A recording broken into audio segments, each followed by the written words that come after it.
Today, we'll be joined by Dr. Stanley Feynman of Atlanta Allergy and Asthma to discuss seasonal allergies and why each spring brings more intense allergy symptoms than the last.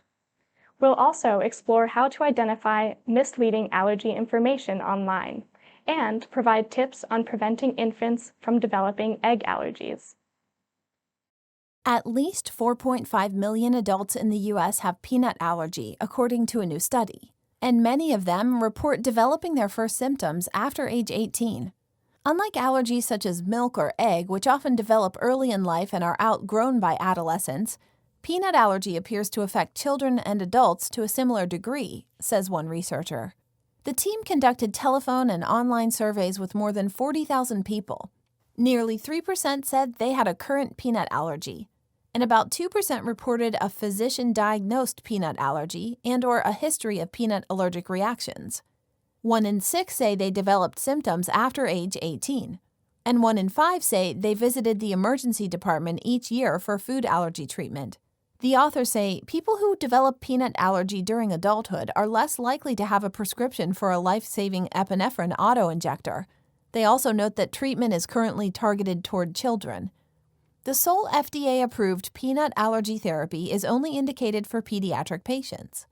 The senior study author says, given the high prevalence of peanut allergy among U.S. adults, additional therapies are needed to help address this growing burden of disease. What causes seasonal allergies and what treatments are available? If you're looking for accurate answers online, you may want to skip YouTube. A new study finds many of the allergy videos uploaded to YouTube contain misleading information. Researchers used keywords like allergy rhinitis, hay fever, and allergy to find and analyze 86 videos.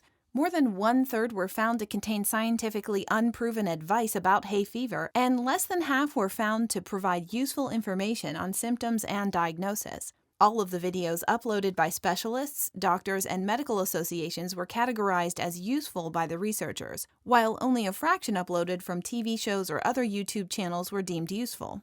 The lead author says, our study found that YouTube viewers may be unable to distinguish scientifically based information from misinformation. She says medical and health associations tend to be the most reliable sources. Hello, I'm Abel Jong, and you're watching Health Day Now. Research suggests that seasonal allergies are becoming more severe as our planet warms due to climate change and pollen counts increasing. To learn how this developing trend is affecting people in their daily lives, we asked over 2,000 U.S. adults questions about their seasonal allergies as part of a survey conducted by the Harris Poll in partnership with Health Day. In the survey, a majority of U.S. adults, 76%, said they have experienced seasonal allergy symptoms at some point, but only about 43% of those individuals have been diagnosed with seasonal allergies by a healthcare provider. Of those who have ever experienced seasonal allergies, 51% strongly or somewhat agreed with the following statement: I now experience symptoms of seasonal allergies year-round. And 46% strongly or somewhat agreed that their seasonal allergies are getting worse every year. To learn more about this trend and whether our findings reflect what allergy experts are seeing, we spoke with Dr. Stanley Feynman, an allergist at Atlanta Allergy and Asthma, and a former president of the American College of Allergy, Asthma, and Immunology. Welcome, Dr. Feynman. Great to see you. Good to see you too, Mabel. Well, thank you so much for hanging with us. We want to talk about this joint survey we did with our partner, Harris Poll. Just over half of those who have experienced seasonal allergies strongly or somewhat agreed with the following statement: I now experience symptoms of seasonal allergies year-round. Now, Dr. Feynman, is this a trend you've been noticing? Why might this be the case? The people who answered your survey are really reflecting what we see in our practice. What happens is people who have a predisposition to have allergies, and it is a genetic predisposition, in other words, it generally runs in families, have a predisposition to react or develop an allergy or reaction to normal things in the environment, like pollen, okay, or like their dog, or like dust mites, or things like that. And what happens is we do know that there's a certain thing called the threshold phenomena. So people, when they continue to be exposed, they can sometimes exceed their threshold with whatever triggers their symptoms. And when you exceed your threshold, then more things can trigger it. And so that's why we see patients who may only have started having a little mild allergy symptom from a pollen every once in a while to develop more pollen allergies, then dust mite allergies and dog dander allergies. I mean, it may not be in that order, but the people in your survey are reflecting the types of patients that we see. Interestingly, when I started practice, years ago, I was telling people start their allergy medicine on St. Patrick's Day in middle of March. Now, since we've seen the warming trends, we've seen the pollen starting sooner. I was telling people start it on Valentine's Day. But the last 2 years, we've seen high pollen counts beginning on February 14th. So now patients need to start it 2 weeks before that.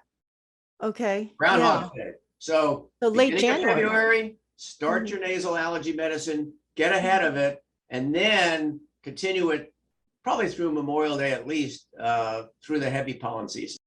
Now they are responding that these allergies seem to be worsening each year. Is there evidence of that? Well, we do know the pollen count is increasing every year. And not only that, we know it's starting earlier.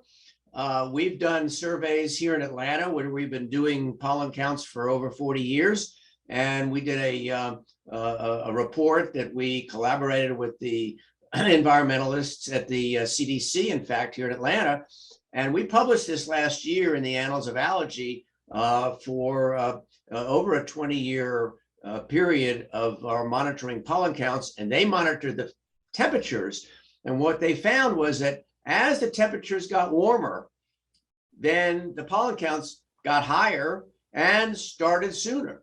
So for instance, oak tree pollen, which is one of the big culprits for tree pollen springtime allergy seasons, that increased by 5% a year and was gradually sooner. Now, the interesting thing is this information was recently collaborated by scientists up in University of Michigan, where they reported and they projected a model in the future. If we continue to have as much warming trends as we're having, we'll likely see higher and higher pollen counts with the season starting sooner.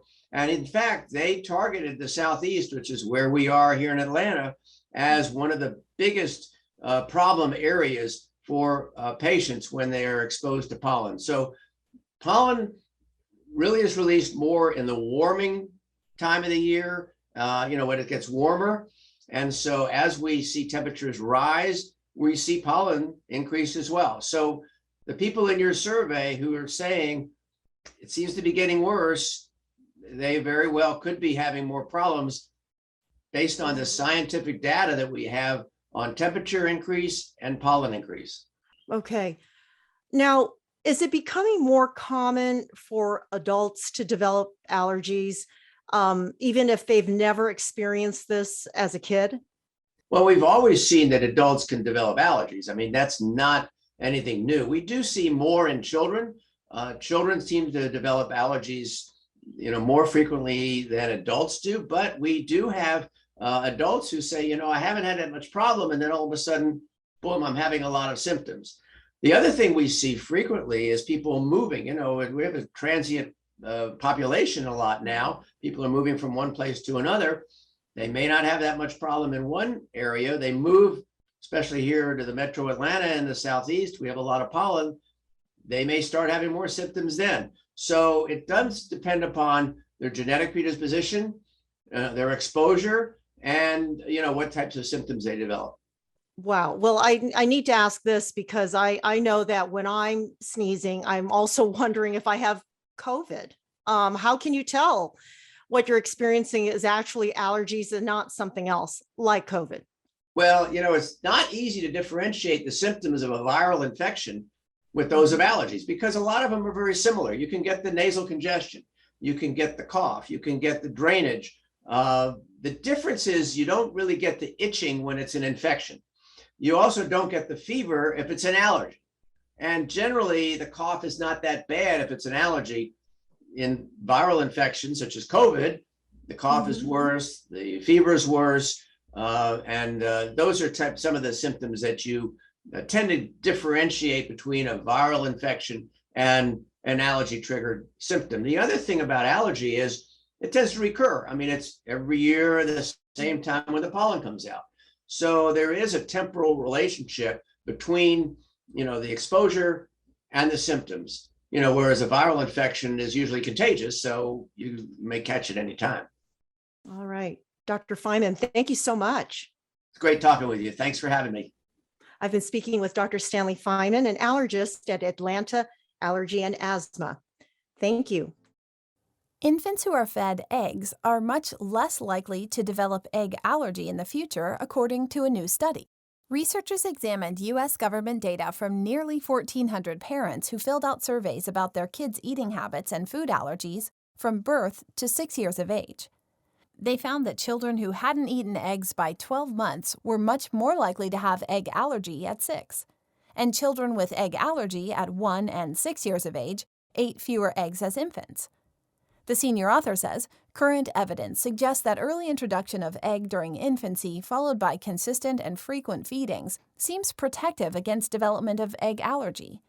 He says research continues to determine the optimal timing of egg introduction. Since 2017, allergists and pediatricians have recommended parents start to introduce peanut products into their child's diet around the time they begin eating solid foods to help prevent peanut allergy. Your smartphone may be covered in allergens, especially if you're a pet owner. Researchers say most people don't think of their smartphones as a trigger for immune reactions, but they can be loaded with inflammatory agents. The researchers had 15 volunteers use simulated phone models and then swipe them for testing. High levels of cat and dog allergens were found, mostly on the smartphones of pet owners. But excessive amounts of BDG, a component found in fungus, as well as endotoxin, were also discovered. The researchers call endotoxin a potent inflammatory agent and say BDG can cause airway and other irritant symptoms. One study author says if you have allergies or asthma, you may want to think about cleaning your smartphone more often to minimize exposure to these allergens and asthma triggers.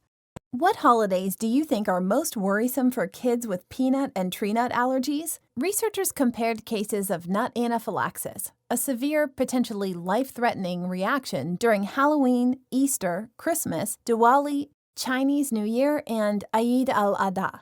They included nearly 1,400 patients who ended up at pediatric emergency departments in Canada from 2011 to 2020. For peanut anaphylaxis, they found an 85% spike in daily average cases during Halloween and a 60% increase during Easter compared to the rest of the year.